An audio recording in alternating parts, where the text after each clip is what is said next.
And we weren't even trying today. No, we weren't even trying today. Ooh, let me throw up a graphic. Really weren't. I was feeling the fucking. I love the T-Rex shirt. All right, hold on. Vimeo is saying it's trying to stream. Oh, and we gotta make sure we mute our phones because I just had some stuff come through. Oh shit, yeah. What, people don't want to hear Final Countdown go off on my phone? The final countdown. Ready to stream. I do not let that song play and I'm completely drunk because that's horrible. Like the drums are not even in front of me. They're like on the wall for some reason. I'm just. Oh shit. I love it. No hair, but give me a mop and I can just. We might want to check our. It says it's still. Things still spinning. Funny thing is, what if we've been live the whole time? People like, there we go. I just got to say we're live. All right, hold on. Let me throw up a graphic. It's okay. My viewers understand that. All right, I'm going to throw up a preview of tomorrow's show, Mad Gains Face Off. All right. It's 38 people, and they have seen everything that we've been talking about. Welcome to the party, guys. a lucky 38. All right, to all those out there who are on social media watching us, welcome to the Mad Gains live show preview. This is a preview. This is not what we're really, don't get all excited. We're having the rate face off early. It's a preview. So here we go. How about this? Give me 1 second to let everybody soak in and get on with us. Because we do. 32 people on right now. All right, very nice. And here's. Oh, they saw the drum solo. That's close. It's good stuff. So tomorrow at 2 p.m. Chicago time, 3 p.m. East Coast time, 12 p.m. California time, we are going live, the three of us sitting right here. And what we're going to do is we're going to have a rate face-off. And here's what that means to everyone out there. It's a forum for us to debate what's going on with rates. I hear carriers are very loud, arguing that brokers are ripping them off. Brokers are the reasons that they can't run freight right now. And brokers are saying that it's shippers or it's the market, or why don't carriers just not accept the freight? It's been a lot of back and forth. So we're going to do tomorrow, we're going to have a little bit of a face-off. And that's why you see a boxing ring behind me on the Mad Gains show. So meet your moderators. All right. These are the folks who are going to decide who's coming and going. They're going to mute you. They're going to tell you how long you get to debate. And by the way, anyone and everyone can get on this show and debate. So all you have to do is ping one of the three of us. You might have better luck with JD or Jamin, but because I'm still playing with technology here. But you will get 30 seconds. Come on and debate. We'll try to poll you guys. We'll keep you in. We'll do whatever. It's going to be a shit show. And that's also why I wore this shirt. So JD, how about you introduce yourself to the group? Guys, how are you doing? I am new to the transportation logistics freight world. I'm only 2 years a baby in this industry, but I'm loving every minute. Work at TTM Fleet Solutions as their marketing guy. So basically, I'm the head of marketing. I make things shiny. It's nothing too deep, nothing too all grandiose. At TTN, we handle breakdowns for you. So obviously, if you are one of the carriers, brokers, fleets out there, you need breakdown help, I got to do my shameless plug. Call me. I will get you set up. We'll make sure we take care of your drivers. I like it. And Jay. Everyone knows Jay, but we're What's up? I've been in the 3PL broker game for last 13, 14 years, but it is literally drivers and carriers and people on the dock level that taught me the industry. So I got a ton of love for that side of the business. I've worked on all sides currently. I'm more on the sales side and work with RDS and RDS Logistics that owns assets and has a brokerage side of the business. So I have a unique perspective and see this issue from all sides. So I'm fired up to talk with everyone and And my thing is to try to figure out what can good brokers do and good carriers do to be kind of, the leaders of the pack, to make a sustainable way forward and not make it a bloodbath on either side. So let's do it. Let's talk. I'm fired up. I like it. So today, or was it yesterday, someone posted something about 67 cents a mile by a broker. Yeah. I mean, that's gross. You added 10 cents to that though. What? Say that again, JD? You added 10 cents to that. It was 57 cents. Oh, it was 57 cents. Oh, so what did you guys think about when you first saw that? I think one thing is stuff always needs context. So I don't know the specific context of that move, and maybe that carrier was going to go for 0 cents a mile just to get back to where he needed to go. But without context, I think it's gross if, that this is where I rail against a lot of the post and pray model for freight brokers, and really try to abide by and preach. Have real relationships. If you have a real relationship with a carrier, you're not trying to make them go anywhere for 57 cents a mile on the regular. So yeah, that just sounds gross to me at first look. Yeah. And a lot of people had said on that link, we don't know everything. Like you said, we don't know everything about the shipment. One carrier might be able to take it because it's a backhaul and they're going home anyhow. So there's a lot going on out there with regards to the details of what's in that shipment. But I'll tell you guys what I'm seeking, because, why the hell does a transportation lawyer and a risk consultant care about rates? I think it's more I care about my industry. Yes. And we need a forum where people can they can just vent, and this is a free forum. I don't have any sponsors. I don't have any companies over my head. We can do and say whatever we want. But I am looking for sponsored by the First Amendment. Sponsored. Yeah. Now that's Jay. This is why you're on the show. Gold like that. So I'm looking for, and you guys tell me, because this may not even be achievable.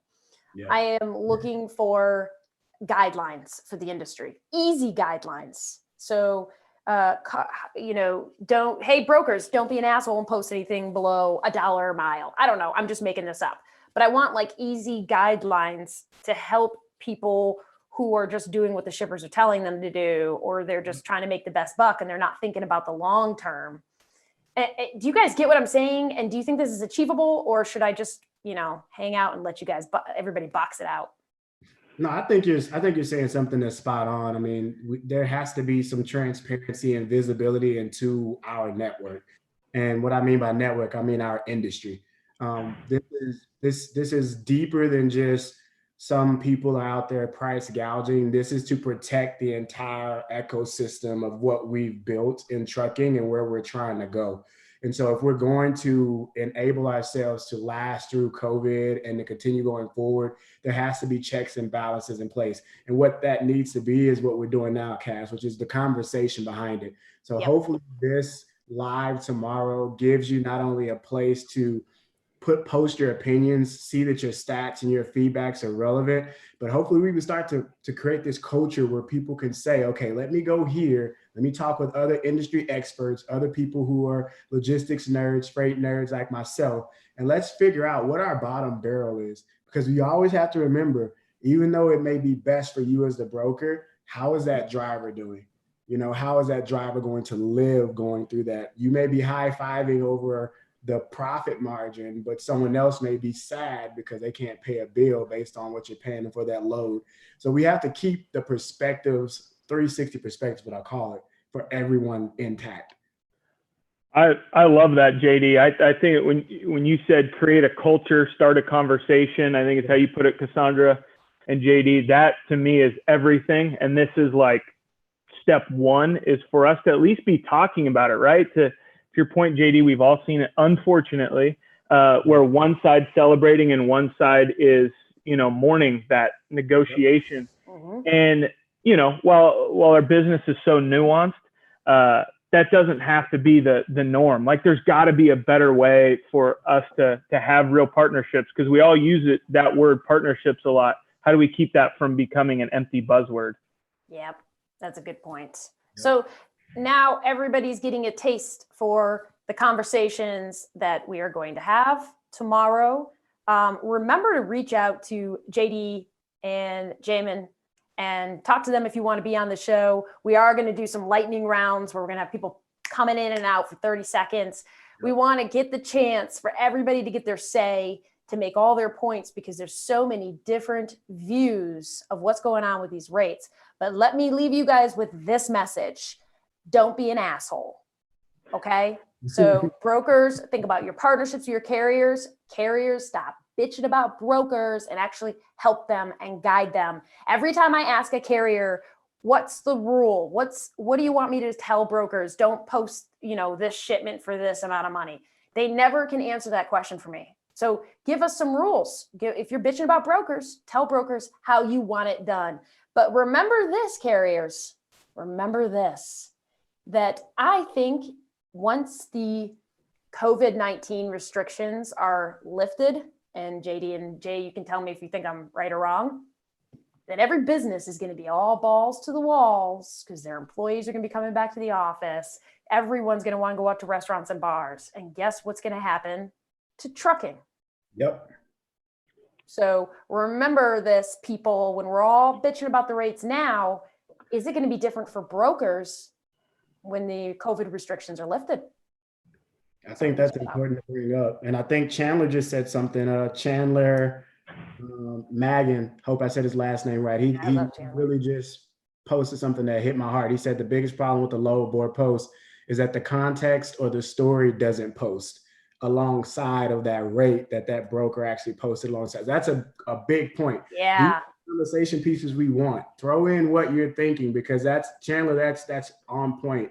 John Elliott just posted into what we were talking about earlier. He says the broker is notorious for consistently posting absurd rates for exclusive use, expedited loads. So, I mean, there's another story to why, but if that's what they always do, and that's the history of that broker, there may be a tide turning, brokers, where when the world comes back, if you're treating drivers like this now, you may not have clientele wanting to work with you when the world returns back after COVID-19. That's a conversation piece, and that's a thought you should be having as you're putting out these rates without stories.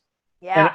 And I think for both sides, all of us involved, right? How do we start a conversation that keeps either side from having this feast or famine, these highs and lows, and be able to cut through more? Like, I'm seeing a couple people talk about you can't put a minimum on rates and things like that. And that's true. But I think we can have a conversation where you start to understand, like I think about brokers. Do you know what maybe the threshold is, or the floor, the operating costs for your partner carriers?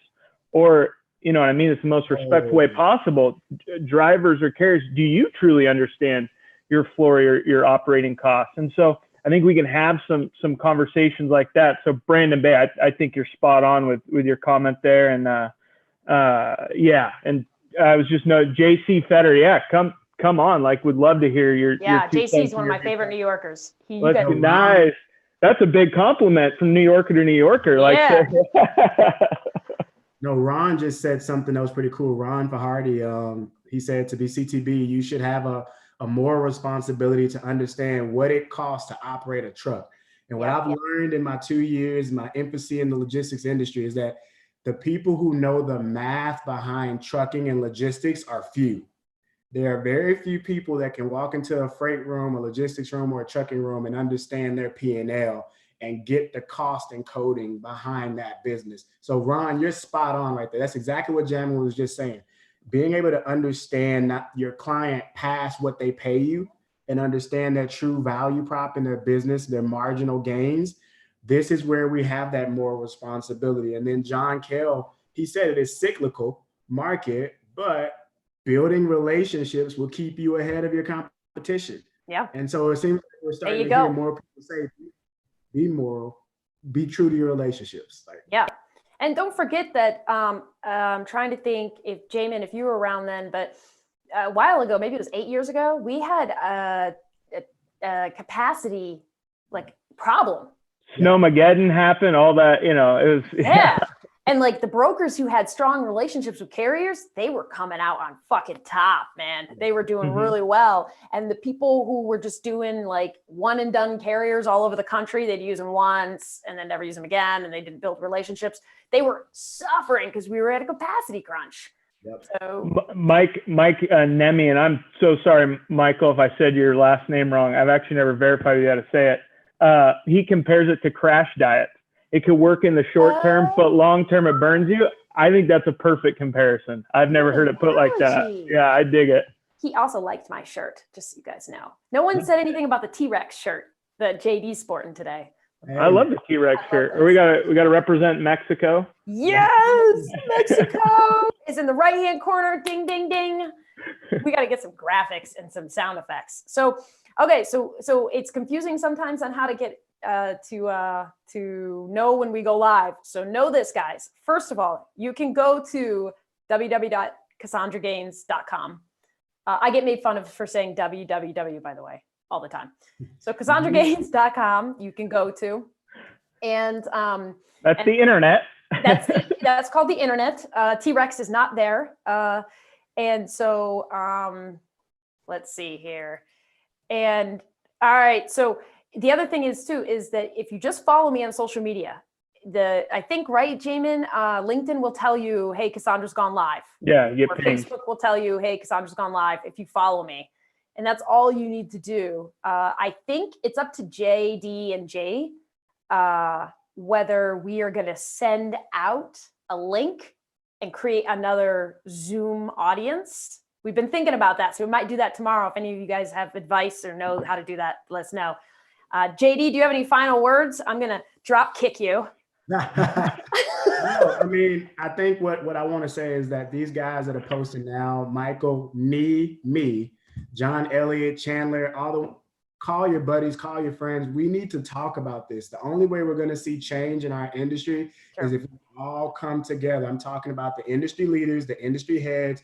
This isn't trucking, logistics, and freight how it's always been. It is time to start looking forward on how we can keep our industry pushing towards better AI, better BI, and let's be honest, better inter and intrapersonal skills. Relationships matter in the trucking industry, and you need to know that whether it's a good season or a bad season, because I promise you, I'm making my list and I'm checking it twice. Woo, I like it.